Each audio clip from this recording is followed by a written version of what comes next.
Rhetorical studies refer to arguments all the time, but not in the sense of fighting necessarily. Argument is essentially trying to convince somebody of something, and that's really broad.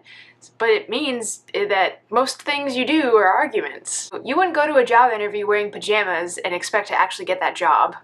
Most of the time. You probably thought about what sort of things those employers would expect you to wear, and then you dressed accordingly to make a good impression. That's an argument about who you are. You're trying to argue to convince them that you are somebody who will meet their expectations. So here's a hypothetical rhetorical situation. You're 9 years old and you want a dog, but your parents don't want to get you one.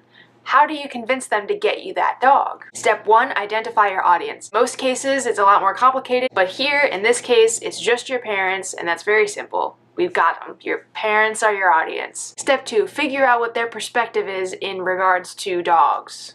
Maybe your parents don't feel like you're responsible enough to take care of a dog. Maybe they think that a dog is going to be too expensive. Maybe they don't need any convincing and all you have to say is, hey, I want a dog, and they'll get you one. Depending on how your parents feel about dogs, you're going to change your approach to how you convince them to get you a dog. We're going to go with your parents don't think you're responsible enough for a dog. So now we have a rhetorical situation. You, the rhetorician, are 9 years old and you want a dog.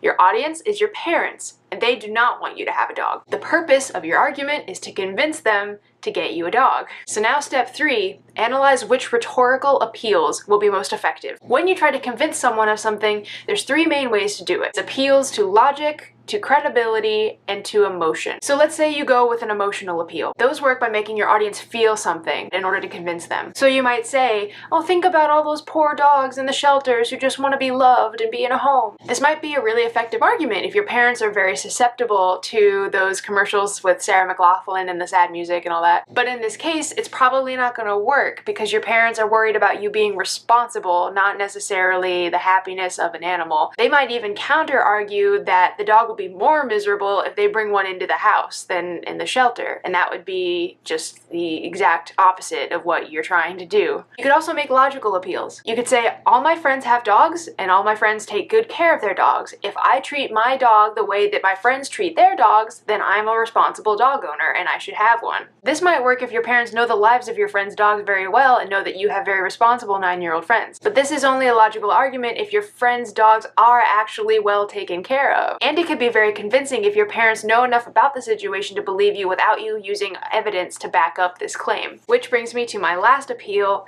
the appeal to credibility. If you prove you've done the research and you have evidence for your argument you're presenting to your audience, they're more likely to believe you. But of course, this only works if you've done reliable research. You can say, I looked up how to take care of dogs and I now have a list of things that I'm going to do every day to make sure that my dog is safe and happy and healthy at all times. And if you got that from a reliable source, that's great. If you got that from fakethingsaboudogs.com and one of the things you have to do to take care of your dog is kick it in the face every day, then your parents aren't going to believe you.